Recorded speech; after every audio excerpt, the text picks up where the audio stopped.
Allahumma salli wa sallim wa barik alaihi wa ala alihi. Bismillahirrahmanirrahim. Alhamdulillahirabbil alamin. Nawaitu ta'allum wa ta'lim wa tadhakkur wa tadhkir wa naf'a wal intifa' wal ifadah wal istifadah wal hasra ala tamassuki bi kitabillah wa sunnati rasulillah. Kita doa kafaratul majlis, doa penebus dosa, supaya dosa-dosa kita ini dilebur sama Allah. Ya, sebagaimana yang diajarkan sama Nabi, setiap kita mau ngaji baca doa ini. Siapa yang baca doa ini, jaminan dari Nabi, dosa-dosa kita ini akan dilebur sama Allah. Bismillahirrahmanirrahim. Subhanallahumma wa bihamdika asyhadu an la ilaha illa anta astaghfiruka wa atubu ilaik. Bismillahirrahmanirrahim. Wa qala Rasulullah sallallahu alaihi wasallam, la ilaha illallah kalami wa ana huwa wa man qalaha dakhala hisni wa man dakhala hisni amina min iqabi. Wa qala Rasulullah sallallahu alaihi wasallam, qala Rasulullah sallallahu alaihi wasallam,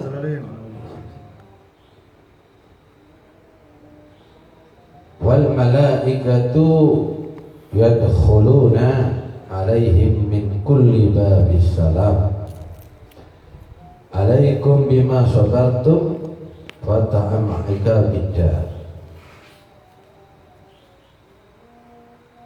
Dikatakan oleh Nabi kita sallallahu alaihi wasallam, beliau bersabda, la ilaha illallah, ucapan la ilaha illallah itu kalam. La ilaha illallah itu kata Allah adalah ucapanku, kalamku. Wa ana huwa, dan aku kata Allah yaitu dia. Siapa? La ilaha illallah. Allah itu siapa? Yaitu la ilaha illallah. Jadi kalau ada orang tanya, siapa Allah itu? Allah itu la ilaha illallah. Tuhan itu siapa? Tuhan itu ya tidak ada Tuhan lagi selain Dia yang patut disembah. Biarin saja banyak Tuhan, silahkan. Tuhan memang banyak, tapi bagi saya Tuhan yang patut disembah, yang patut diibadahi itu adalah Allah. Ya. Kalau bagi orang yang lain, agama yang lain, silahkan Tuhan yang lain. Tapi bagi Tuhan saya yaitu Allah, la ilaha illallah. Wa man qala la ilaha illallah hisni, maka siapa yang mengucapkan la ilaha illallah dakhala hisni, maka dia masuk ke dalam bentengnya Allah, markasnya Allah. Wa man dakhala hisni amina min iqabi. Kalau sudah kamu masuk ke bentengku, ke markasku Allah, ke dalam kekuasaanku, kamu aman dari siksaku. Maka itu ucapan la ilaha illallah ini tak sembarangan. Orang kalau sudah mengucapkan la ilaha illallah, dia aman. Hartanya aman, gak boleh diganggu. Dirinya gak boleh diganggu. Hatinya gak boleh disakiti. Haknya gak boleh dicuri. Jadi kalau sudah la ilaha illallah, aman sudah dia. Aman dari apa? Aman dari siksanya Allah. Dia gak bakal disiksa sama Allah kalau sudah masuk benteng. Dia aman dari nerakanya Allah. Kalau sudah aman, sudah masuk dalam bentengnya Allah, kamu aman sudah. Iman kamu aman, Islam kamu aman. Berarti kalau kamu mati, insya Allah aman kamu. Mati kamu dalam keadaan mengucapkan la ilaha illallah. Maka itu orang kalau sudah mengucapkan la ilaha illallah, itu di arsy-Nya Allah itu Allah membuat satu tongkat. Tongkat ini terbuat dari cahaya. Itu setiap kita mengucapkan la ilaha illallah, itu tongkatan itu bergetar. Dia tidak bakal diam sebelum orang ini selesai mengucapkan la ilaha illallah. Sekalipun orang ini sudah selesai mengucapkan la ilaha illallah, terus itu tiang tadi itu bergetar di arsy-Nya Allah, sehingga Allah mengatakan ini berisi tongkat ini, ganggu malaikat lagi ibadah. Maka Allah mengatakan uskun, wahai tiang, kamu diam, jangan rame, jangan berisik, katanya Allah. Tapi kemudian tongkat itu berkata, kaifa askun, bagaimana aku bisa diam ya Allah, sementara hambamu ini mengucapkan la ilaha illallah. Saya tidak akan pernah berhenti sebelum orang yang mengucapkan la ilaha illallah ini diampuni dosa-dosanya oleh Engkau ya Allah. Ya kalau begitu kamu diam, tak ampuni sudah hambaku ini yang mengucapkan la ilaha illallah. Maka tongkat itu tadi nggak rame, nggak berisik. Dia berisik itu berharap supaya orang yang mengucapkan la ilaha illallah ini dapat ampunan Allah. Ya. Maka kemudian Allah menyatakan kepada tongkat tadi itu, God ghafartulak. Maka sudah tenang, sudah tak turutin kamu wahai tongkat, sudah tak ampuni hamba-hambaku, dosa-dosanya tak ampuni. Langsung tiang tadi itu berhenti, masya Allah, alhamdulillah. Seorang hamba itu kalau sudah masuk, sudah mengucapkan la ilaha illallah, masuk ke dalam catatan hamba, masuk ke dalam hamba tersebut, nempel itu la ilaha illallah sampai dia bertemu dengan kebaikan, terus begitu. Jadi kalau sudah orang mengucapkan la ilaha illallah, nempel terus itu la ilaha illallah dalam hatinya, akan meresap ke dalam hatinya, akan lengket ke dalam hatinya, sehingga dia menjiwai itu la ilaha illallah, menikmati itu la ilaha illallah. Sehingga kalau sudah ketemu kebaikan, dihapus semua dosa-dosanya. Sudah berapa kali kita mengucapkan la ilaha illallah? Rotib haddad tadi kita baca la ilaha illallah, nanti istighatsah baca la ilaha illallah. Maka itu perbaiki iman kita. Jadidu imanakum. Iman kamu itu hiasi, iman kamu itu perbaiki, di-upgrade. Nah, kalau komputer itu kalau kepingin bagus, di-upgrade, dikasih Pentium misalnya jenis ini, nanti memorinya dikasih berapa, ya, di-upgrade supaya lebih bagus komputer nanti. Begitu juga iman kita. Iman kita ini harus kita hiasi, kita perindah dengan apa? Dengan aksiru qaula la ilaha illallah, dengan memperbanyak ucapan la ilaha illallah, diperbanyak supaya iman kita itu terhiasi, selalu upgrade, selalu update, sampai orang-orang yang sekelas orang-orang soleh, orang-orang yang sudah dekat dengan Allah itu kalau sudah baca la ilaha illallah itu udah nanggung, sampai dikatakan Al-Habib Abdul Qadir bin Ahmad itu setiap hari beritanya 100.000 kali la ilaha illallah setiap hari. Al-Habib Abdullah bin Husain bin Tahir, beliau beritanya setiap hari baca sholawat 25.000 kali, baca la ilaha illallah 25.000 kali. Al-Habib Ja'far bin Ahmad Al-Idrus itu setiap hari baca la ilaha illallah 75.000 kali. Jadi afdalu dzikri ma kuntu ana wa nabiyuna qablu la ilaha illallah. Sebaik-baik ucapannya aku katakan, kata Nabi, yang aku ucapkan dan sebelum para nabi. Jadi nabi-nabi dahulu ini ucapannya itu selalu la ilaha illallah. Mulai Nabi Adam sampai Rasulullah itu tidak ada ucapan yang terbaik, ucapan yang paling bagus kecuali membaca la ilaha illallah. Bahkan disebutkan dalam satu hadis, kalau orang kepingin rezekinya lancar, ya, itu setiap dia baca la ilaha illallah, Allah disyukuri. Ada orang kaya itu fakir, fakir itu jiwanya Pak. Hati niki kok serba kurang. Gajinya 100 juta, cuma merasa dia ini, saya kalau 100 juta nanti kalau buat pencalonan tahun datang nggak cukup 100 juta ini. Saya harus korupsi paling enggak 3 miliar untuk saya bisa calon lagi. Nah itu jiwanya fakir, jiwa fakir, takut miskin. Nah itu orang yang setiap masuk ke dalam rumah dijauhkan daripada rasa takut miskin, dijauhkan daripada kefakiran. Karena kefakiran itu akan mendatangkan, akan mendekati kepada kesyirikan. Orang yang punya jiwa fakir itu akan mendekati apa? Kemurtadan, mendekati kekufuran. Al-faqir yagudul al-faqir al-yagudul fikir.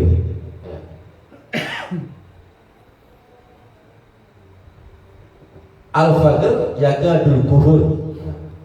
Jadi orang yang punya jiwa fakir, jiwa miskin itu takut Pak, takut miskin. Padahal wis cukup. Gajinya 1.600.000 UMR. Nggak takut dia. Ada apa dia takut miskin? Nah, orang takut miskin ini bahaya. Orang yang takut miskin akan mendekati kepada kekufuran. Kurang duit supaya duitnya kayak gampang. Boleh ibadah sing ono mahkotae ono batu nang dukun dianakno kok duwe akeh. Atau buat 10 juta tiga jaminan nang dukun kok ditambah di anak-anakno. Nah itu orang yang punya jiwa fakir akan mendekati kepada kekufuran. Bahaya orang seperti ini ya. Akan mencari-cari jalan, nggak peduli dengan cara yang haram, dengan cara kekafiran. Yang penting dia itu jangan sampai menjadi orang yang miskin. Akhirnya dengan cara-cara tadi itu pergi ke dukun, nganak duit, bisa nganak duit pakai instan dengan ke dukun, atau nganak duit dengan riba, atau jadi bank titil, ini bank titil.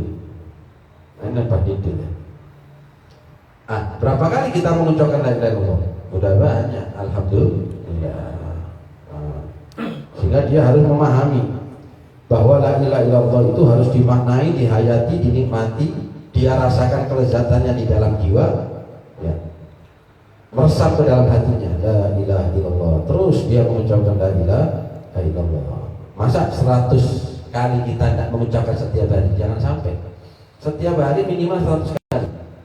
Makanya itu setiap kita selesai sholat baca la ilaha illallah. Biar ngeresep di dalam hati kita, biar lengket ya. Jadi waktu sakaratul maut itu nempel terus. Kalau kita sering baca Allah, la ilaha illallah itu akan nempel di dalam hati kita. Ketika kita dalam goncangan, dalam keadaan sakaratul maut, kita akan dituntut sehingga kita bisa mengucapkan la ilaha illallah.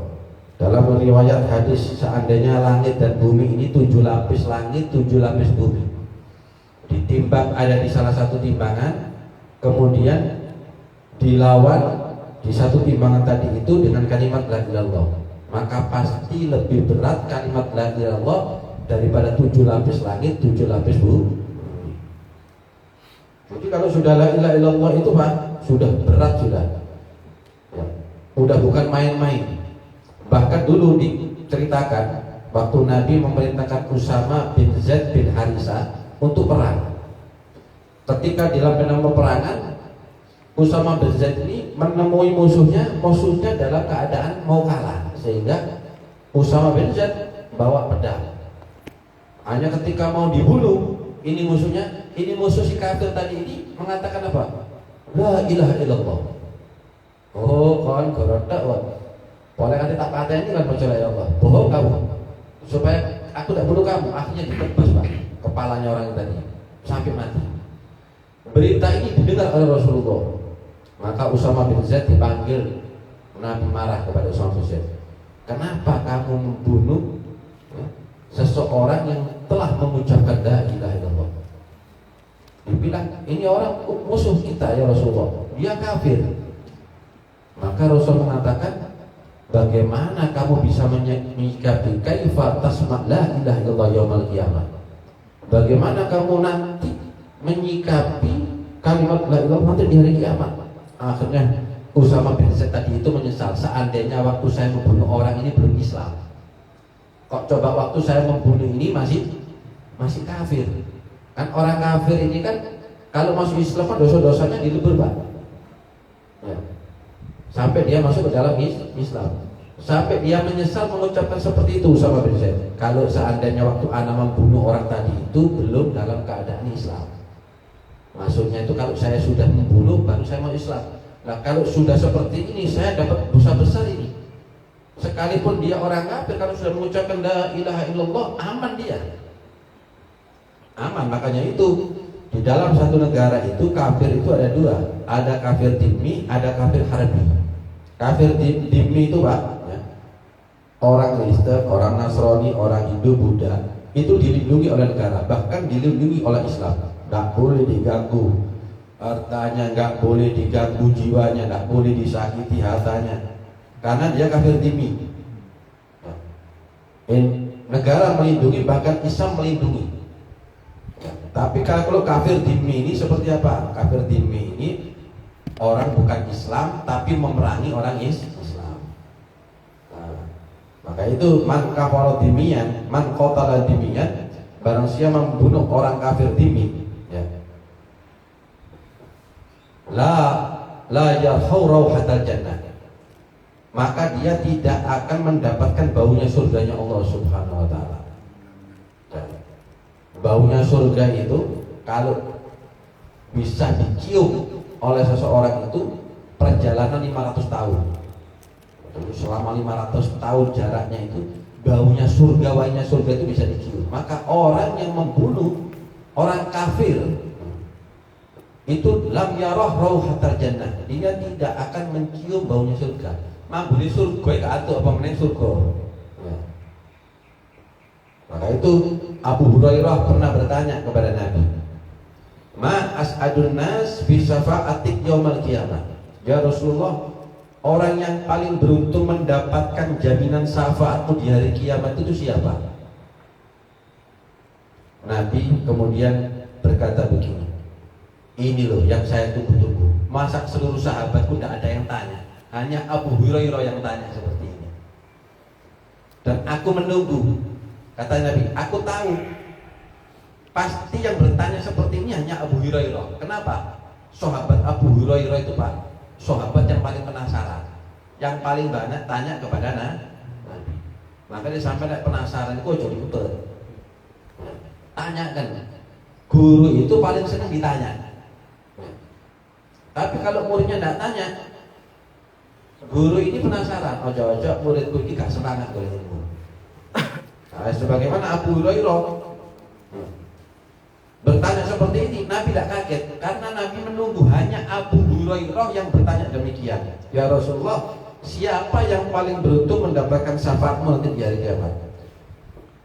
Akhirnya Nabi menjawab, man qala la ilaha illallah khalisan mukhlisan min qabli dakhalal jannah. Siapa orang yang mengucapkan la ilaha illallah dengan ikhlas, dengan tulus, dengan jujur, ya, di dalam hatinya, ya, maka dia masuk ke dalam surga. Kemudian Abu Hurairah bertanya, Rasulullah, ma ikhlasuha? Seperti apa orang yang ikhlas mengucapkan la ilaha illallah itu seperti apa? Kita itu dikatakan ikhlas mengucapkan la ilaha illallah, cirinya apa? Nah, maksudnya begitu.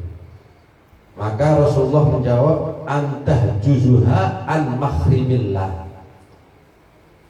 Dia mengucapkan la ilaha dengan ikhlas itu apabila dia bisa membentengi dirinya daripada hal-hal yang diharamkan oleh Allah. Kalau dia bisa menjaga matanya daripada yang haram, berarti la ilaha illallahnya ikhlas. Kalau dia bisa menjaga pandangannya, telinganya, tangannya daripada hal-hal yang tidak disukai oleh Allah, berarti la ilaha illallah itu ikhlas dia. Kalau masih sudah sering mengucapkan la ilaha illallah tapi masih bermaksiat, masih melakukan sesuatu yang tidak disukai Allah, berarti belum beres, perlu dibereskan. La ilaha illallahnya belum ikhlas. Maka orang yang ikhlas mengucapkan la ilaha illallah dengan dia mengucapkan la ilaha illallah mampu dia menjaga daripada seluruh tubuhnya daripada hal-hal yang diharapkan Allah, maka dia adalah orang yang paling beruntung mendapatkan syafaatnya Nabi Muhammad sallallahu alaihi wasallam. Jangan seperti orang Cina kalau mengucapkan la ilaha illallah lata. Jangan, tapi ucapkan di dalam hati kamu secara ikhlas. Betul-betul mengucapkan la ilaha illallah di dalam hatinya secara ikhlas sehingga bisa membentengi dirinya daripada hal-hal yang diharapkan oleh Allah. Nah, maka itu dikatakan umirtu gutila nas hatta yashhadu an la ilaha illallah wa anna muhammadar rasulullah wa yuqimus shalah wa yuti'uz zakah bil haqqi islam wa hisabuhum 'ala Allah.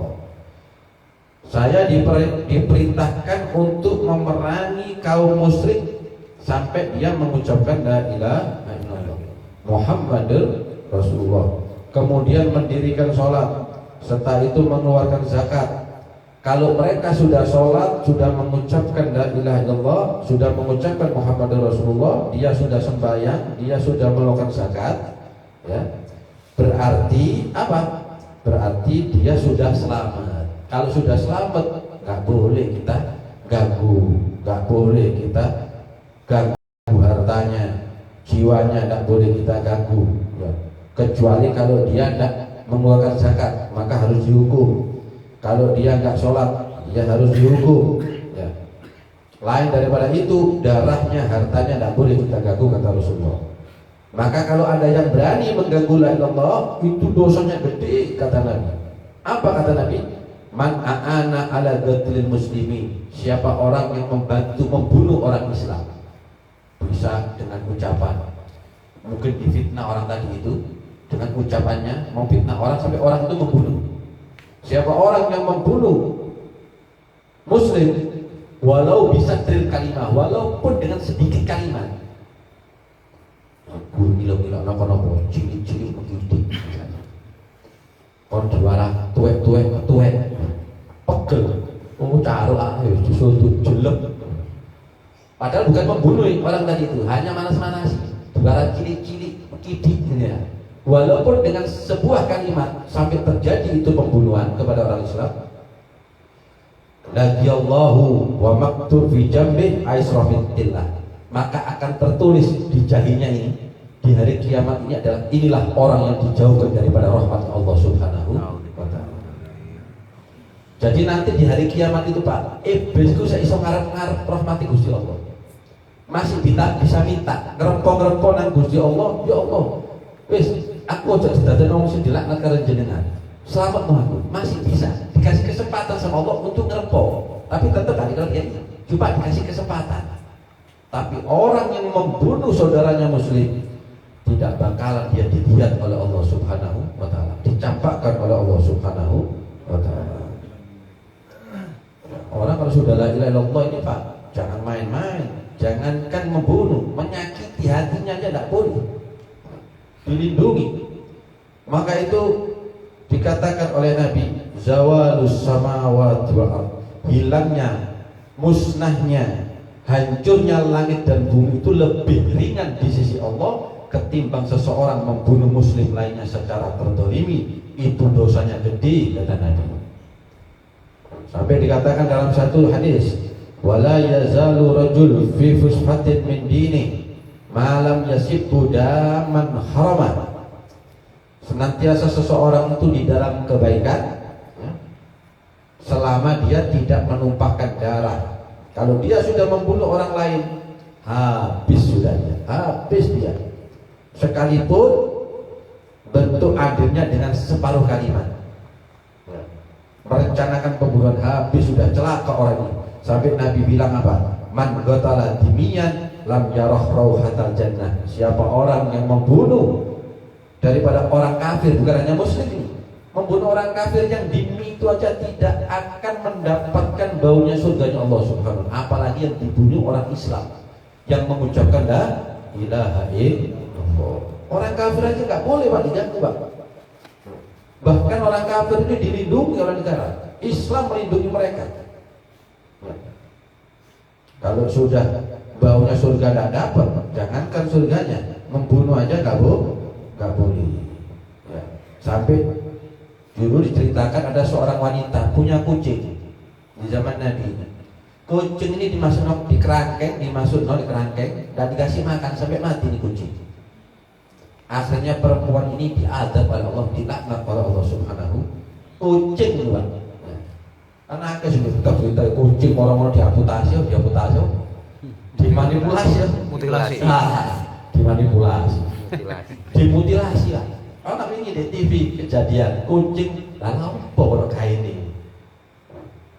Kucing di dasi di mana sikile, mari-mari. Akhirnya dilaporkan sama komunitas pencinta kucing. Nah, kucing aja sampai uang materi kucing di penjara Pak. Bahkan dilaknat sama Allah. Apalagi yang dibunuh ini manusia, bukan hanya kafir, muslim ya, jangankan hanya muslim, orang kafir pun kalau kita bunuh, kita tidak akan bisa mencium bau surganya Allah Subhanahu wa ta'ala. Ini Islam Pak, rahmatan lil alamin. Tak boleh membunuh ya, tak boleh membunuh kecuali kalau makanya itu dalam Islam itu kalau dia membunuh, hukumnya dibunuh Pak. Itu Islam. Ibarat orang itu impas. Nah kalau orang itu membunuh ya, tapi terus akhirnya dilindungi, berarti yang melindungi itu semuanya akan dapat laknatnya Allah. Dan dia akan tertulis di dahinya itu orang-orang yang dijauhkan daripada rahmatnya Allah Subhanahu wa ta'ala. Apa meneng ulama sih dibateni wah tambah hebat. Dulu ya, suku yang paling biadab itu suku Bani Israel. Bani Israel itu dipateni itu ulama Pak, Nabi dipateni. Nah, makanya sampai sekarang itu Bani Israel itu kalau sudah nggak kenean ya, orang Islam masuk Palestina, masuk wilayahnya Masjid Al-Quds, dibunuh mereka. Murah bagi orang seperti itu, harganya jiwanya orang itu murah. Maka itu dulu pernah ada seorang pemuda datang kepada Nabi Allah Ibrahim, nggak ada tamu nggak makan. Artinya pemuda kafir ini melakukan satu perjalanan, dia mampir dicari mana sih namanya Ibrahim. Katanya terkenal orangnya Abu Duyuf. Jadi gelarnya Nabi Ibrahim ini apa? Abu Duyuf. Abu Duyuf itu bapaknya tamu. Senang tamu. Sampai senang enggak kamu? Kalau sampai senang enggak tamu, pasti ku lawannya sampai sering buka. Lek omahe tutup terus iku, aku ciri-ciri tak seneng enggak tamu. Omahe bersih, sangi bersih ndak tamu. Ya. Ada itu Pak, rumah bersih. Rumahnya itu bersih mengkilat. Enggak ada yang rusak temboknya. Orangnya ini Masya Allah bersih, itu karena bersihan. Kalau tamu nih, nggak ada tamunya. Satu saat pemuda ini akhirnya masuk kepada Nabi Allah Ibrahim, masuk ke dalam rumahnya untuk meminta jamuan makan. Senang dibuka Pak. Saya musafir, alhamdulillah, mari silakan. Saya jamu. Ketika sudah jamuan disiapkan, ditanya, sampean sinten? Datang pun di jenengan. Agama sampean apa? Islam apa? Boten. Kula boten Islam. Kula niki kafir. Yahudi kula niki. Loh, Yahudi sampean. Oh, ndak mau ngomong mulai mau. Udah situ boleh. No, balik. Kak situ. Ya. Sudah mau dikasih jamuan makanan, setelah ditanya ternyata bukan orang Islam. Diusir Pak. Pemuda ini sudah senang, kecewa. Mulai jadi Abu Duyuf. Akhirnya dalam satu perjalanan mau balik ini Allah menegur Nabi Allah Ibrahim. Wahai Ibrahim, ini orang mulai kecil kafir, tapi aku tidak pernah menghentikan rezekinya, selalu tak kasih rezeki. Tapi hari ini, detik ini, rezekinya kamu tutup. Rezeki yang aku berikan kepada dia kamu tutup. Dimarahi begitu Nabi Allah Ibrahim mengejar ini pemuda. Dikejar pemuda ini sampai dipaksa untuk balik ke dalam rumahnya. Ayo mas, balik. Kok aneh sampean itu? Aku mau sekate kadung seneng. Mari ngono gak sida, mari ngono kok kon balik. Ya apa karepe sampean iki? Kecewa aku ngene iki. Jare sampean Abu Duyu. Nggih ngapunten, kula ditegur karo Gusti Allah. Lho napa kok sampean kok ditegur karo Tuhan jenengan? Nggih. Gusti Allah niku dawuh kali kula, Ibrahim, niki pemuda kafir iki mulai lahir sampai sak mangkin niku boten pernah kula tutup rezekine. Tapi dina niki, hari iki rezekine ditutup jenengan. Tuhan kula ngamuk dateng kula. Dadi Tuhan sampeyan ngamuk gara-gara aku. Nggih. Saksikan asyhadu an la ilaha illallah wa asyhadu anna Muhammadar la ilaha illallah. Mengucapkan la ilaha illallah. Dalam segi makanan aja kita tidak boleh mengecewakan orang kafir. Maka boleh kalau kita mengundang orang selain Islam. Misalnya tahlilan, diundang oleh sampai diundang sama orang kafir, datang boleh, tapi jangan ikut haleluyanya. Diundang datang tidak apa-apa, makan tidak apa-apa, tapi dilihat dulu makanannya itu. Kalau pecel, insya Allah ada babi ini. Ya. Tapi lek disuguhi anak daging-dagingnya, sampean kudu jaga-jaga. Lek pecel sekelas pecel, misalnya sego jagung ya, makan. Kalau kamu ragu jangan dimakan. Ya. Hadir nggak apa-apa diundang, selama di situ tidak ada masalah ikut dalam agama mereka. Menjamu orang kafir boleh, kerja sama orang kafir lain boleh, kerja terhadap orang kafir boleh, kecuali kalau kerja perusahaan itu perusahaan minuman keras, nah, nggak boleh. Ya. Maka dari itu jangan main-main dengan la ilaha illallah. La ilaha illallah itu sangat berharga, Pak, sangat besar di sisi Allah Subhanahu wa Ta'ala. Jangan disepelekan masalah la ilaha illallah ini. Maka itu ada wanita itu dosa-dosanya diampuni ini oleh Allah gara-gara ada seorang wanita Yahna. Yahna itu wanita apa? Serempet koncer.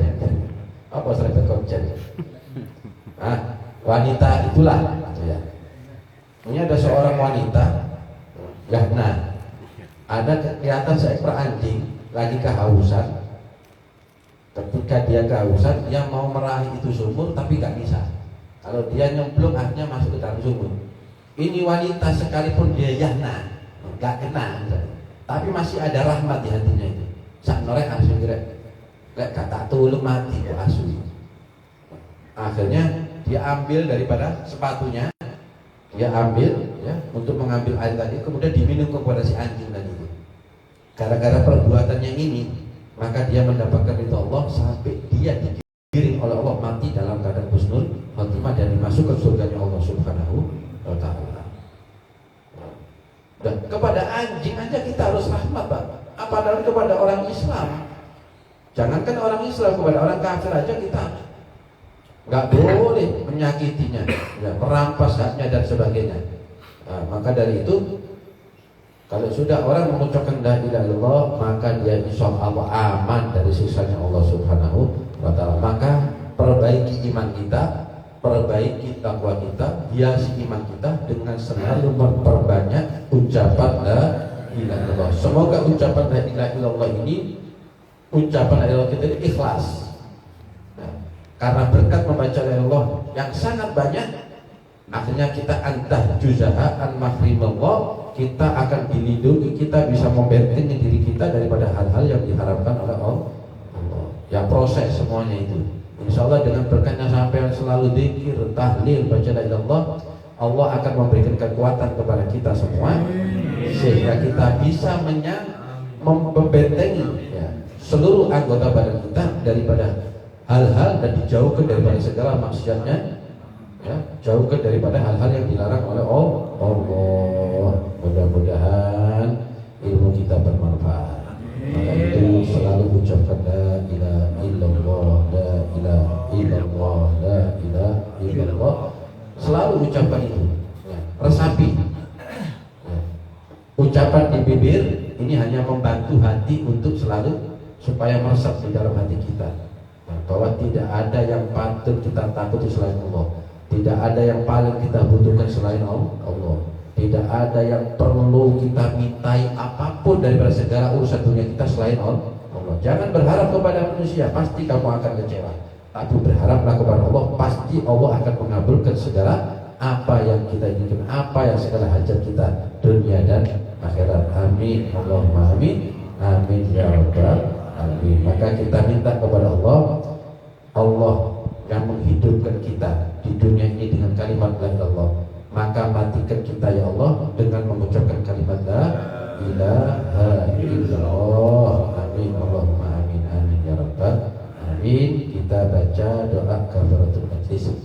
Bismillahirrahmanirrahim. Subhanallahumma wa bihamdika asyhadu an la ilaha illa anta astaghfiruka wa atubu ilaik. Bismillahirrahmanirrahim. Allahumma inna nas'aluka, Allahumma nas'aluka, Allahumma inna nas'aluka salamatan fid din wa barakatan fil umri wa sa'atan fil rizqi wa ziyadatan fil ilmi wa barakatan fil rizqi wa taubatan qabla al-maut wa rahmatan inda al-maut wa maghfiratan ba'da al-maut. Allahumma huwin alaina hisabana wa ila hadratin nabi Muhammad sallallahu alaihi wasallam bi syirin asrarul Fatihah.